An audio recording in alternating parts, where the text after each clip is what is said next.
In sports today, it was a whirlwind of 72 hours for Cowboy basketball. Find out what happened, who it affects, and what's next for the 2017 season. Next.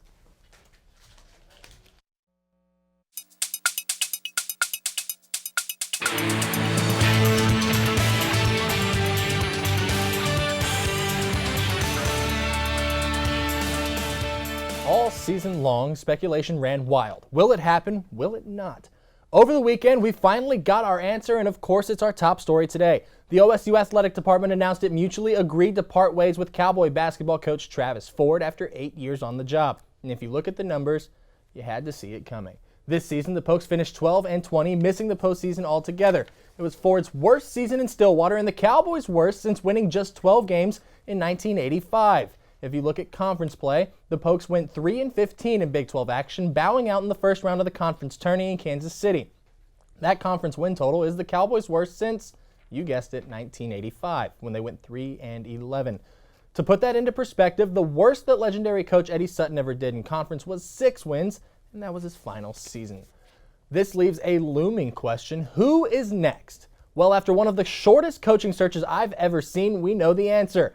Might I for Stephen F. Austin coach Brad Underwood? Sure, Underwood's only D1 coaching stop is with the Lumberjacks, but how can you not be impressed? In 3 years, he's lost a total of 14 games, and only one of those in conference. Sitting at 89-14, he swept both the regular season and tournament championships in the Southland Conference all 3 years at SFA. That kind of dominance speaks volumes, and obviously, athletic director Mike Holder was listening intently. The school is introducing Underwood Wednesday afternoon after announcing his hiring Monday night. Underwood is a Kansas native who played for former Cowboy football and basketball standout Jack Hartman at Kansas State, and he says, quote, "There's not enough adjectives to describe how excited I am for the opportunity to coach where some of the greatest coaches in the history of college basketball have cut their teeth. OSU has unparalleled tradition, history, and culture. The fan support, the noise, and the home court advantage is what I remember most about Gallagher-Iba Arena, and I couldn't be more excited to be a part of that now," close quote. The search took all of 3 days to complete. Like Underwood over at Stephen F. Austin, 7 teams from the Big 12 got that call to go dancing in the NCAA tournament.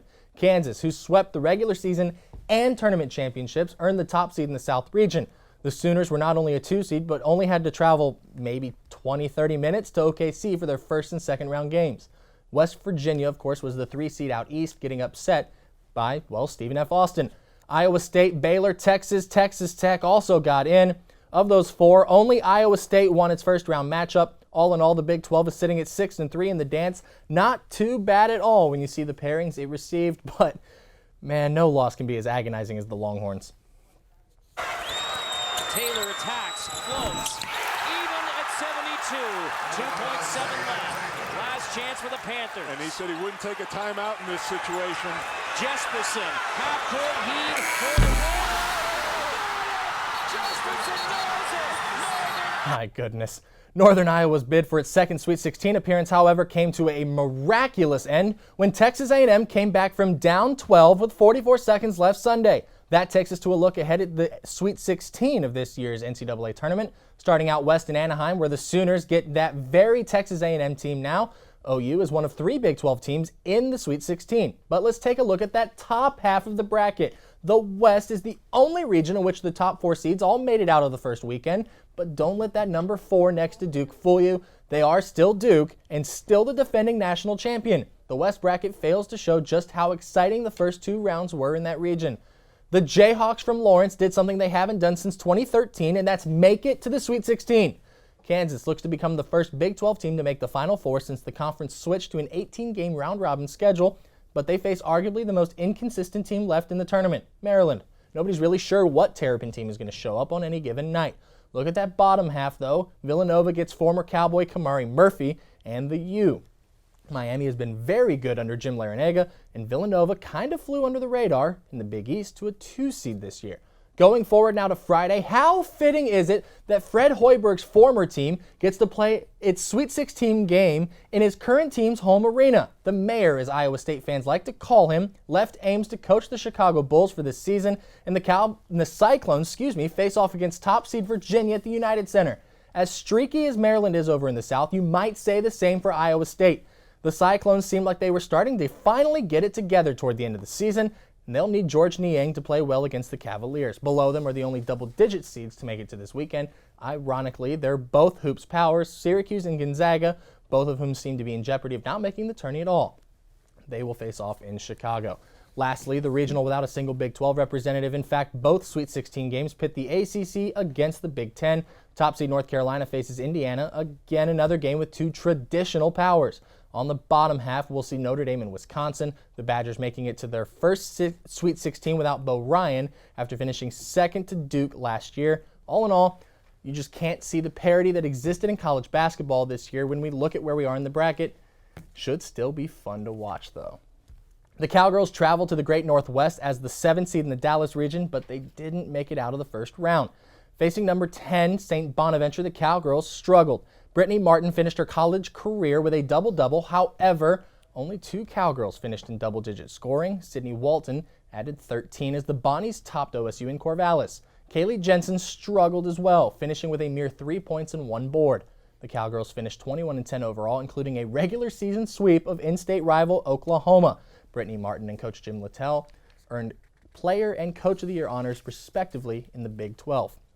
Out of 6 Big 12 teams in the women's tournament, only 2 made it out of the first weekend. 2-seed Texas heads up to Bridgeport, Connecticut with a date with UCLA.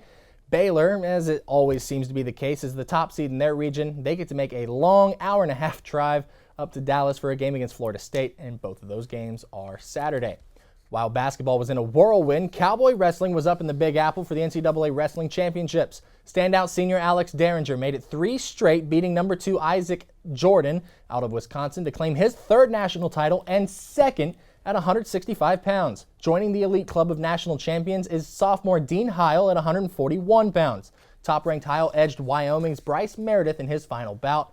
However, going over to the team standings, Penn State had the team title all but locked up after the first day. The Cowboys did come in at 2nd, though, as OSU sent 10 Cowboy grapplers to Madison Square Garden. OSU was one of 4 schools to come away with 2 champions, joining the Nittany Lions, Ohio State, and Cornell. Now, growing up, many of us dream of playing in the NFL. A fortunate few get to see that become a reality. Recently, Oklahoma State held its pro day for NFL scouts before next month's draft. Among the participants was defensive lineman Emmanuel Ogbah.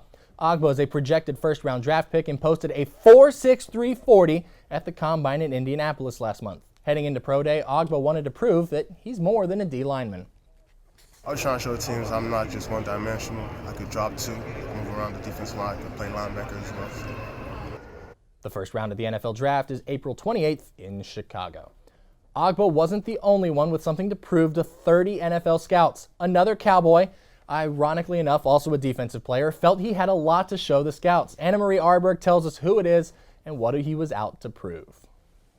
Kevin Peterson from small-town Wagner, Oklahoma. He's battled through various injuries during his time at Oklahoma State, and he could arguably be one of the best defensive backs in the Mike Gundy era. He's determined to take his talents from Saturdays in Boone Pickens to Sundays in the NFL. Exposure and technology are 2 things small towns can lack in athletics, but that didn't stop Peterson. He signed with OSU, became a 3-year starter at cornerback, and was a vital part to the Cowboys secondary. He suffered a knee and ankle injury during his last season at OSU, but he stayed hungry despite those setbacks. It's my love for the game. I'm a competitor at heart. I hate being last at anything. I want to be first at everything. Even if it's racing to the refrigerator or putting my socks on first in the locker room, anything it is, I want to compete and want to be the best. He attended the NFL Combine where he ran a 4.66 40-yard dash, but for the scouts at OSU's Pro Day, my main thing coming in was trying to cut my 40 down, and I feel like I did that. And then just the DB drills and stuff like that, just being able to be smooth and be comfortable, be in my own skin was the main things. He recorded a 4.56 at Pro Day. Peterson is defying odds and chasing his NFL dream. So that's the main thing I focus in, just want to compete and just want to be the best. For O State TV, I'm Anna Marie Arberg. Peterson is currently projected as a 6th-round pick, according to CBS Sports. Beginning this week, Cowboy baseball's games carry a little bit more weight. Conference play begins as the Pokes hit the road for the better part of 2 weeks. First with a midweek game at Wichita State, and then opening conference play Thursday night at Kansas State on national TV. The Wildcats have finished toward the bottom of the Big 12 the past 2 seasons and were picked to finish 7th out of 9 in 2016. As for whether the team takes any different approach into this series, Donnie Walton says they're just baseball games. No, we just keep trying to get better each day, worry about ourselves, not the opponent, and so nothing changes for us. Just keep the right mindset and getting better each day. The Pokes come back home next Tuesday for a midweek game with Arkansas before heading to Morgantown for a conference series with West Virginia. Cowgirl softball just took a 3-game set at the University of Houston over the weekend. They are at Wichita State Wednesday before hosting Ole Miss in a doubleheader Friday. Plus, the Big 12 Equestrian Championships are here in Stillwater over the weekend, and O State TV will be there.